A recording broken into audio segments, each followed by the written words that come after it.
masih ada kista, jadi kemungkinan mau diambil rahimnya, tapi aku bilang jadi itu masuk ruang operasi itu aku disuruh miring gini ya, miring, mau dipasang pipa di lewat tulang belakang sini.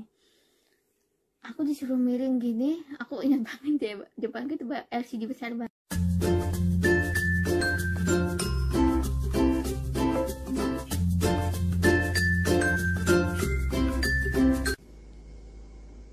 Assalamualaikum warahmatullahi wabarakatuh. Halo teman-teman semuanya, marhaba kalian, kembali lagi bersama saya Kusuma.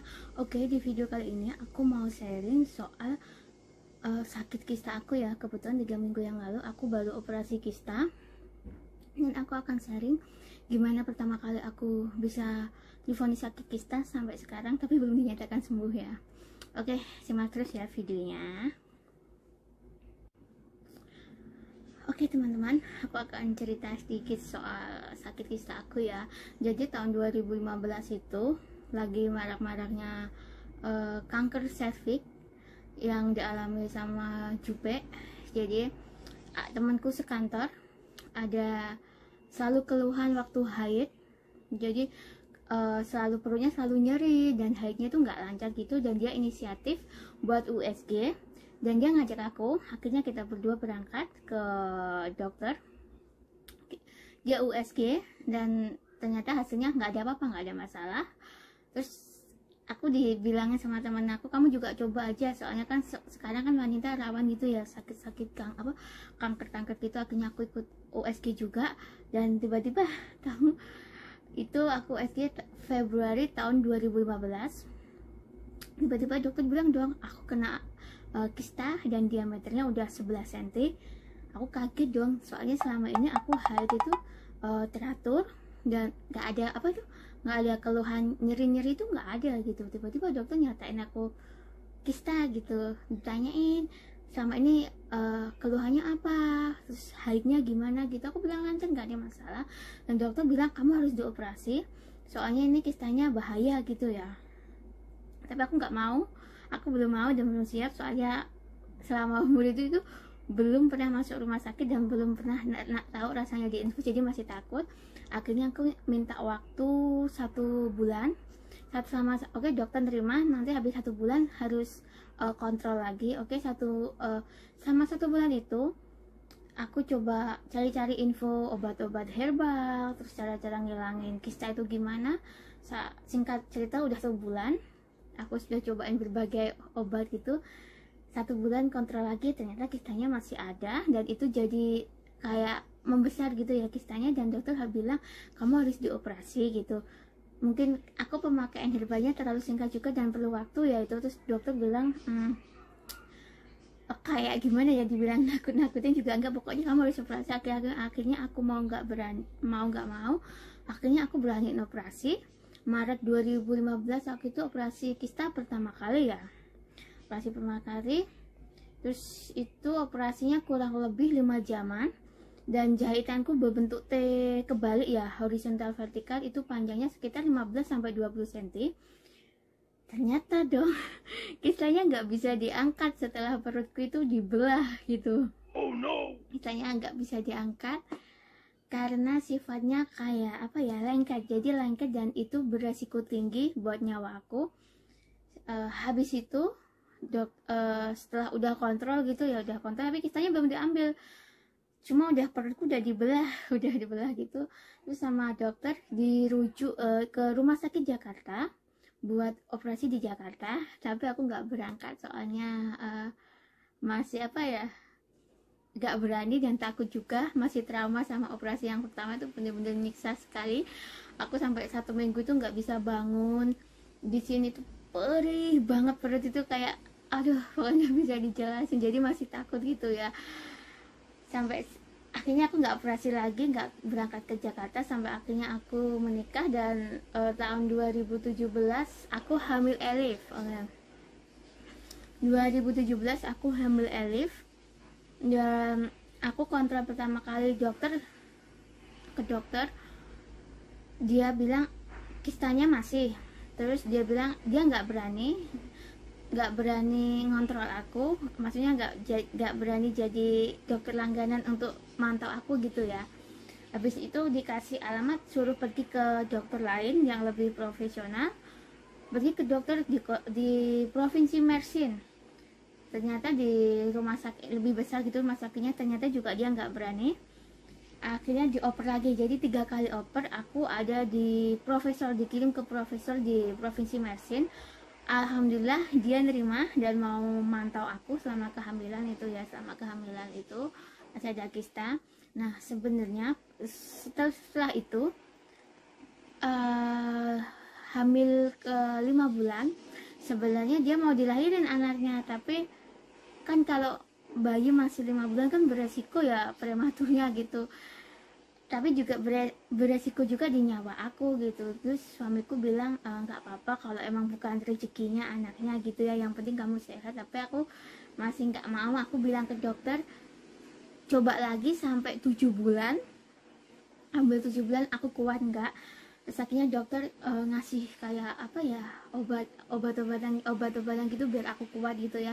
Alhamdulillah sampai 7 bulan aku masih kuat dan mau dilahirin itu. Terus aku bilang berarti prematur 7 bulan lah ya kisarannya itu.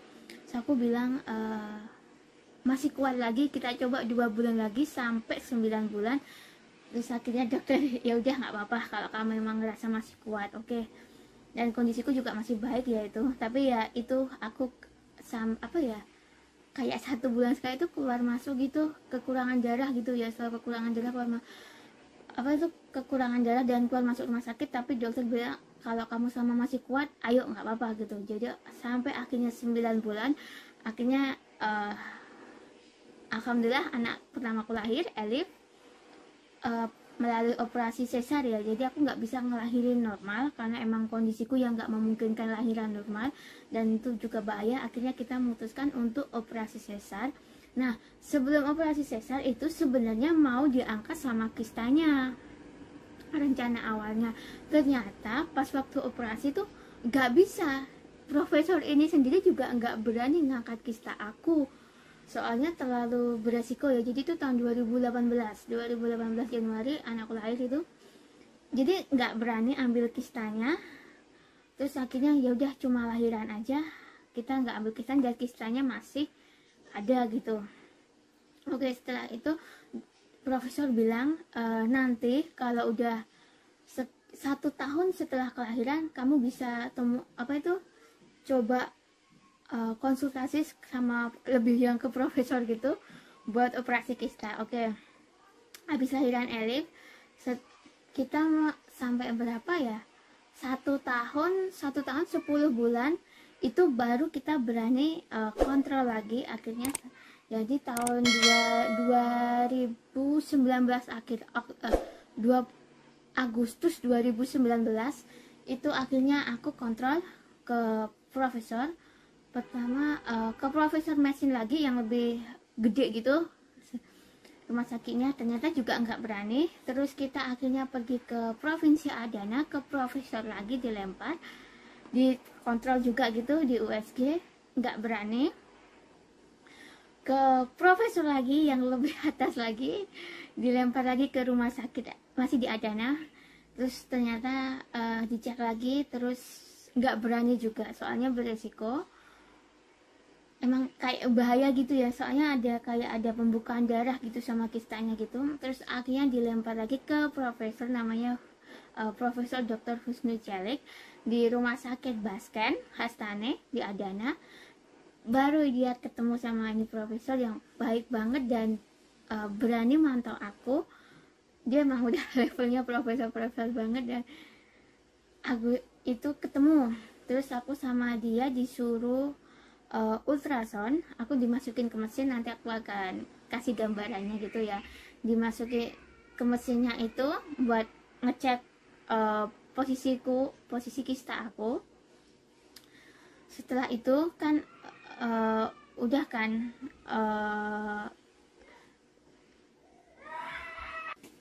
oke, lanjut lagi ya ceritanya, maaf ada gangguan sedikit. Jadi akhirnya aku ketemu si profesor ini, si Dr. Husnu ini, Profesor Dr. Husnu ini. Terus aku disuruh kontrol di ultrasound, jadi aku dimasukin ke mesin gitu, mesin scan, nanti aku akan kasih gambarannya gitu. Jadi aduh, ini mesin scan-nya itu baru pertama kali ya aku masuk ke mesin ini. Jadi harus puasa malam gitu, terus dikasih minum obat pelancar BAB gitu ya, jadi harus kondisi harus bersih gitu. Itu rasanya obatnya, aduh bener-bener gak enak banget, harus diminum sama air. Singkat cerita aku ultrasound gitu ya, ultrasound udah selesai, terus tunggu sampai 3 hari hasilnya keluar, aku kontrol lagi, pergi ke dokter lagi, ke profesor ini lagi, dicek, ternyata hasilnya kistanya udah jadi 5. Jadi ada 6 kista, dan diameternya itu udah 11 sampai 13 sentian. Itu udah bahaya banget gitu. Profesor udah bilang kamu harus segera dioperasi. Gimana kalau lusa operasi? Kaget dong, aku nggak bisa dong mendadak operasi, posisi aku masih ada anak dan aku harus menyusui juga.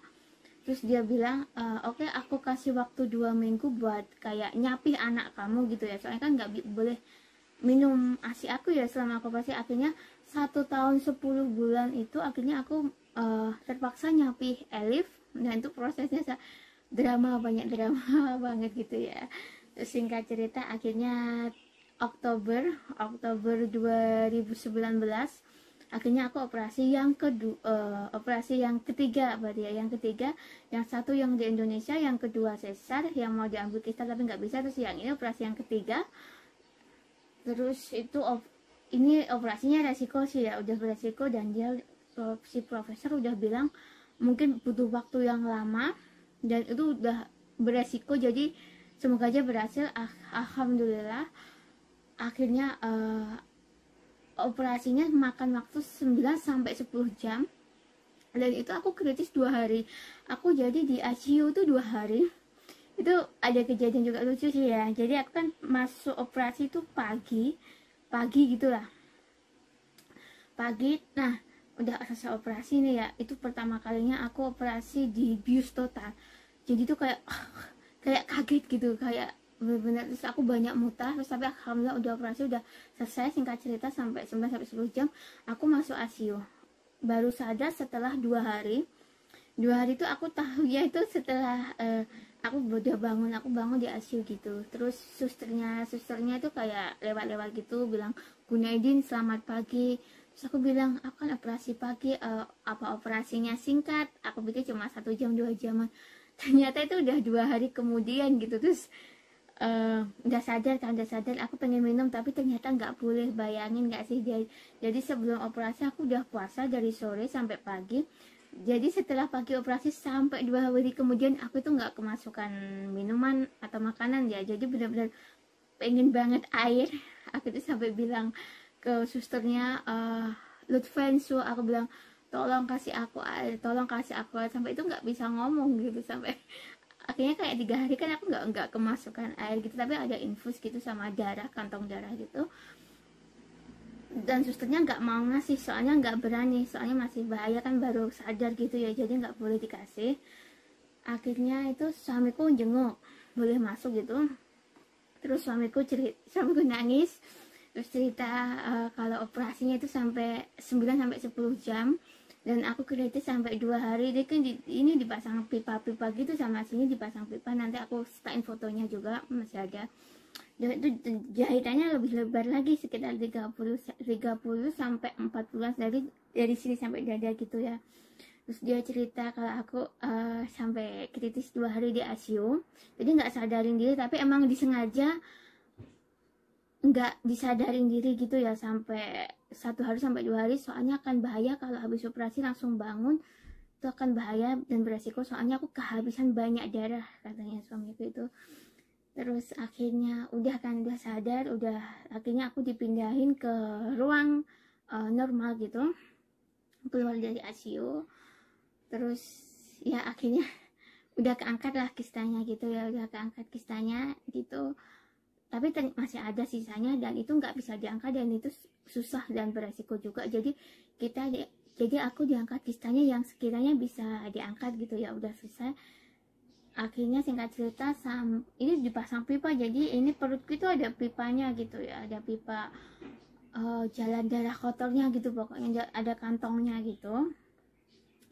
Habis itu setelah itu aku sampai 10 hari, jadi 10 hari di rumah sakit itu udah selesai. Aku pulang terus pas kontrol lagi, habis itu kontrol sekalian lepas jahitan, ternyata aku harus operasi lagi dong. Aduh, aku udah kayak lemes gitu, kenapa belum selesai juga gitu.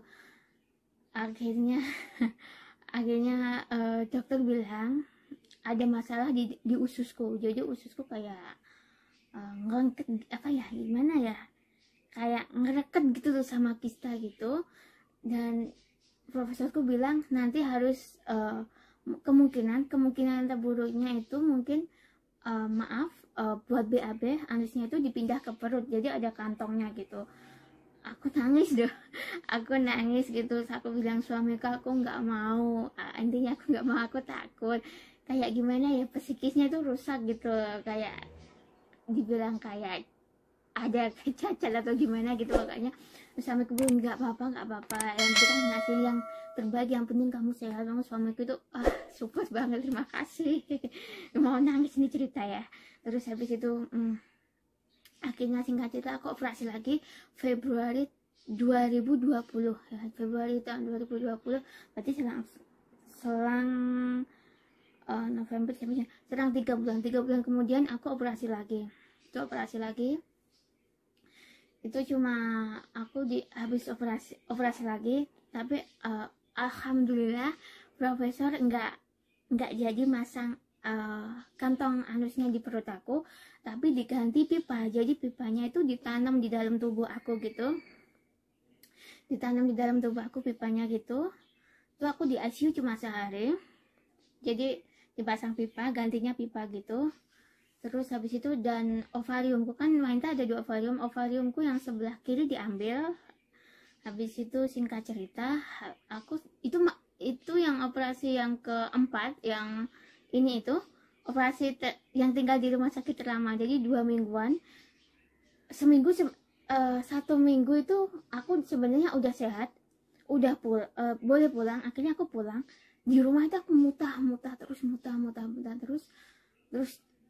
Suamiku telepon profesor, terus habis itu sama profesor suruh balik lagi. Akhirnya aku balik lagi, jadi baru pulang beberapa jam itu disuruh balik lagi. Ternyata ada infeksi di pipa aku, jadi kemasukan air dikit aja tuh mutah, jadi kayak ada pipaku ada infeksi itu nutup, jadi kayak ada darah tuh nutup ususku gitu ya. Terus habis itu sama di langsung kan itu, terus sama dokter mau dikasih selang, jadi makannya lewat selang gitu, tapi aku nggak mau. Takut juga. Terus dokter bilang terus gimana, nggak kemasukan makanan juga nggak bisa. Akhirnya aku dikasih serum infus terus.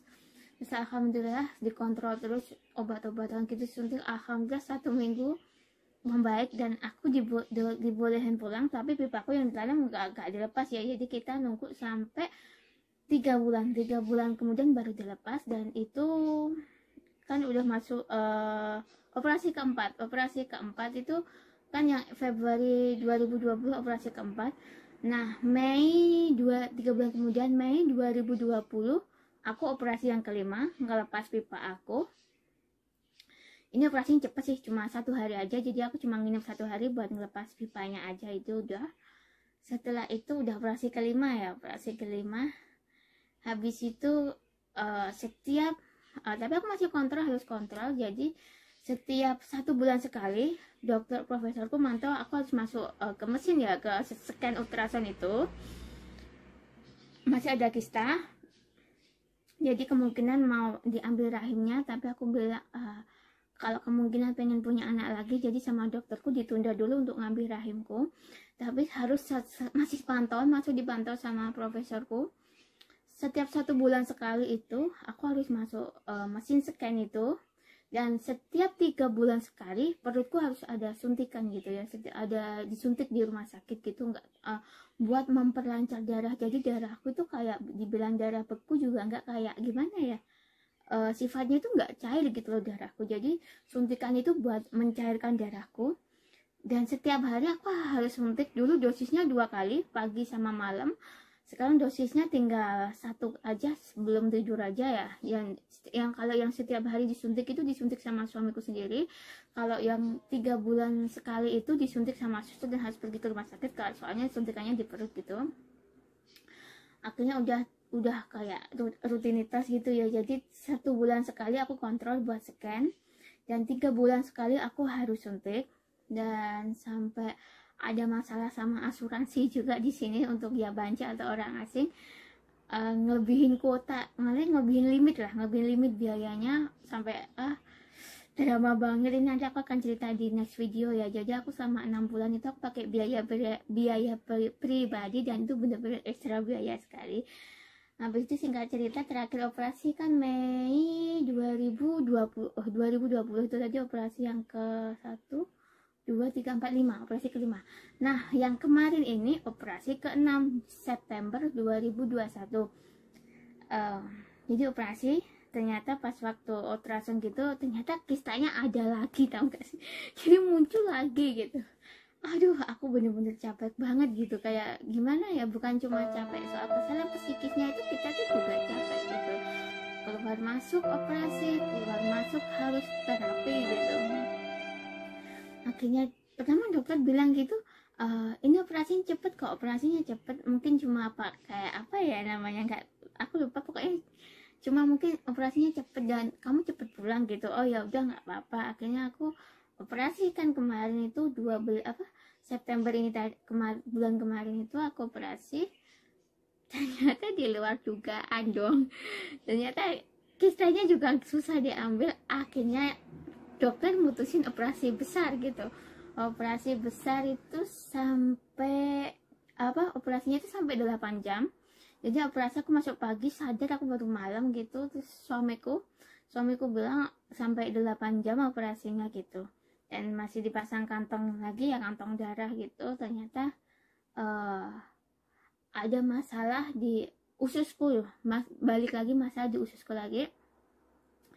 Jadi aku hari Senin operasi, dan dokter malam ngontrol kan, malam ngecek gini. Besoknya disuruh operasi lagi. Jadi hari Selasa itu aku operasi lagi. Aduh, ini luka. Aku malam baru sadar, Selasa pagi dikirim lagi, dipindahin ke rumah sakit yang lebih besar.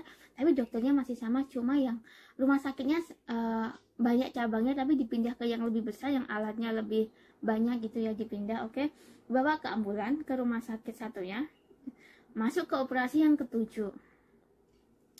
Jadi itu masuk ruang operasi itu aku disuruh miring gini ya, mau dipasang pipa lewat tulang belakang sini. Aku disuruh miring gini. Aku ingat banget deh, depan itu LCD besar banget gitu ya buat ngontrol, mau dimasukin lewat belakang tulang sini. Aku nangis soalnya luka masih sakit banget, dan sama mereka nggak dikasih anestesi ya atau obat bius gitu. Aku bilang ini disuntik, jadi tulangku tuh disuntik sampai sekitar 5-6 kalian gitu. Aku sampai bilang jangan lakukan ini Lutfen, ya ma gini ya, aku jangan lakukan ini. Aku nangis, aku teriak. Terus aku bilang, aku soalnya perutku baru operasi, aku disuruh tengkurap soalnya posisi aku nggak bisa. Aku bilang ya ma, aku bilang jangan lakukan, aku baru operasi dan luka aku masih basah. Terus akhirnya sama dokter aku di anestesi. Terus akhirnya nggak tahu diapain, udah lah tulangku disuntik-suntik tuh sakit banget, sampai sekarang masih kesisa sakitnya ya. Jadi belakang tuh ada 5-6 suntikan gitu. Habis itu udah selesai kan, 2 jaman kalau nggak salah, balik lagi ke ruang normal. Dan ternyata malamnya dokter datang lagi. Oh, ternyata yang ini tadi nggak sukses. Jadi nggak sukses. Akhirnya yang hari ketiga setelah operasi, hari Rabunya disuruh operasi lagi. Aku jadi operasi ke-8. Akhirnya dilempar. Akhirnya aku tuh saya kayak ngerasa hidup mati nggak mati, tau nggak, rasanya udah ngilu banget, nyeri banget semuanya. Dilempar lagi hari Rabu pagi aku dikirim ke ambulan, kirim lagi ke rumah sakit satunya.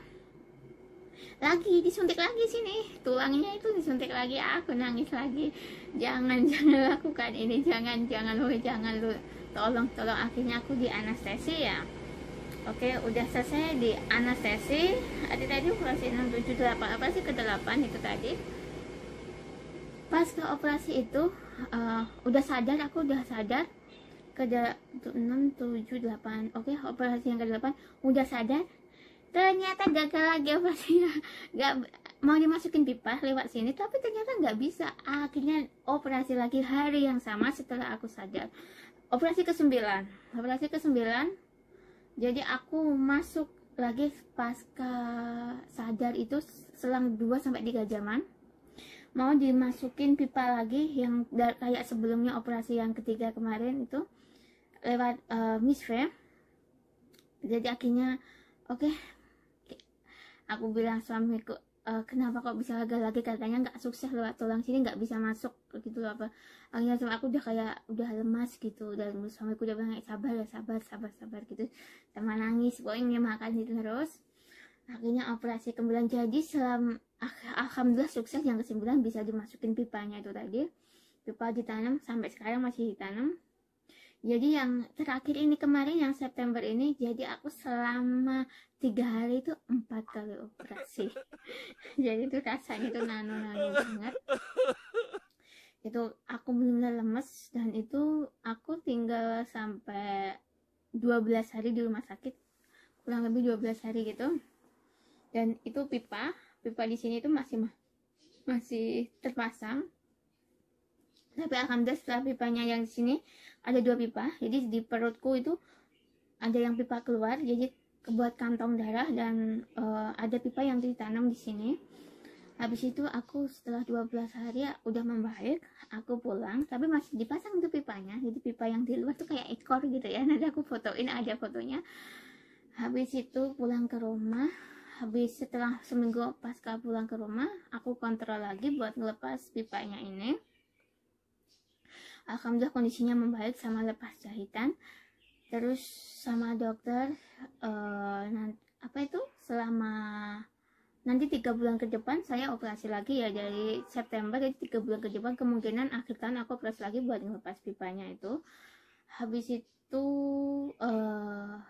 sampai sekarang masih ya rutinitas suntik. Jadi suamiku setiap hari masih nyuntik, cuma dosisnya udah diturunin. Cuma sebelum tidur nanti aku setain gambarnya juga suntiknya. Oke, dan sampai sekarang aku belum dinyatain sembuh ya dari kista. Berarti aku total operasi berapa ya? 5, 6, 7, 8, 9 kali operasi selama seumur hidupku ini ya. Jadi 9 kali operasi buat kista itu. Minta doanya semoga cepat sembuh. Nanti aku akan sharing lagi soal perjalanan aku kista ini ya. Jadi selama ini, aku tegasin, selama ini aku nggak ada gejalanya ya. Jadi selama ini haidku lancar, dan aku nggak ada ngerasa nyeri itu, nggak ada gitu loh ya. Cuma kalau nggak di USG atau ultrasound gitu, nggak tahu kalau ada kista gitu ya.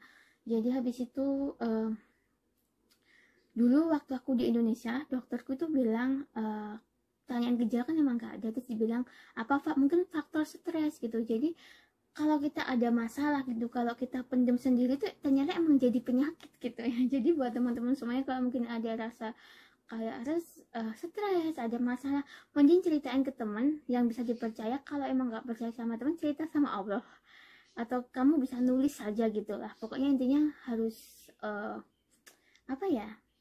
rela gitu pikiran, karena emang kalau kamu stres itu bisa ngebawa kamu ke sakit gitu ya.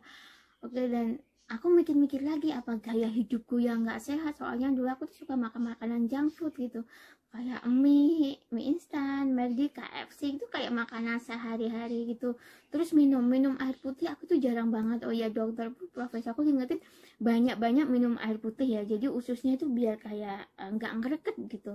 Nah kebetulan aku flashback lagi, aku tuh nggak suka minum air putih ya. Jadi dulu tuh suka aku minum air soda, cola, Fanta, Sprite, atau isotonik kayak Mizon. Pokoknya minuman Pocari yang bener-bener isotonik gitu. Jadi minuman air putih tuh hampir kayak nggak minum, dan minum pun bener-bener jarang gitu.